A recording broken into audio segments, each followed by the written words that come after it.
اور شادی بیاہ کے حوالے سے جس طرح لوگوں کے درمیان مشہور ہے،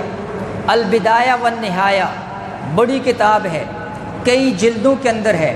اس میں بعض مورخین کا ایک قول یہ بھی ملتا ہے کہ حضرت علی رضی اللہ تعالی عنہ اور حضرت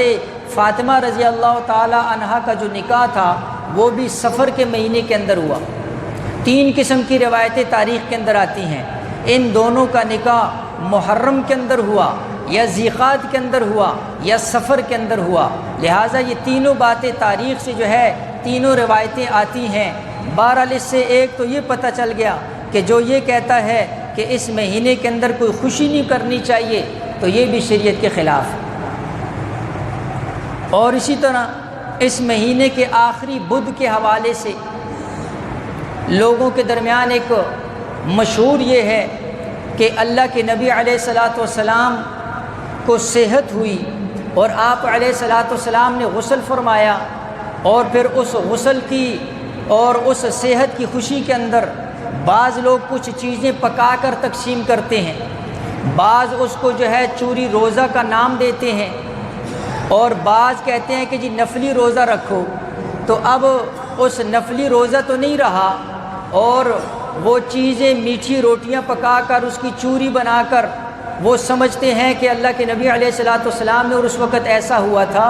یہ بالکل شریعت کے خلاف ہے۔ لہٰذا ایک بات تو یہ ثابت ہے کہ اس مہینے کے آخر کے اندر اللہ کے نبی علیہ الصلاۃ والسلام کی مرض وفات کے اندر اضافہ ہوا تھا، اور اس مہینے کے آخری ایام کے اندر یا نبی علیہ الصلاۃ والسلام کی مرض وفات کی ابتدا ہوئی تھی۔ پھر بعض کہتے ہیں کہ جی اللہ کے نبی علیہ الصلاۃ والسلام کا مرض وفات چونکہ اس مہینے میں ہوا تھا تو گویا کہ تب بھی یہ مہینہ منحوس ہو گیا۔ تو یہ بات ذہن کے اندر رکھو کہ اگر مرض وفات کی ابتدا کی وجہ سے تم اس مہینے کو منحوس کہو گے تو پھر ربیع الاول کے اندر اللہ کے نبی علیہ الصلاۃ والسلام نے پردہ فرمایا تھا دنیا سے، پھر تو وہ سب سے زیادہ منحوس ہونا چاہیے۔ لہٰذا تم ربیع الاول کو منحوس نہیں سمجھتے ہو اور سفر کو منحوس سمجھتے ہو، لہٰذا پتہ یہ چل گیا کہ اس کے پیچھے کوئی دلیل کوئی نہیں ہے، کوئی لاجک نہیں ہے، کوئی شریعت نہیں ہے اور کوئی ثبوت نہیں ہے، یہ صرف اور صرف لوگوں کے درمیان مشہور کی ہوئی باتیں ہیں۔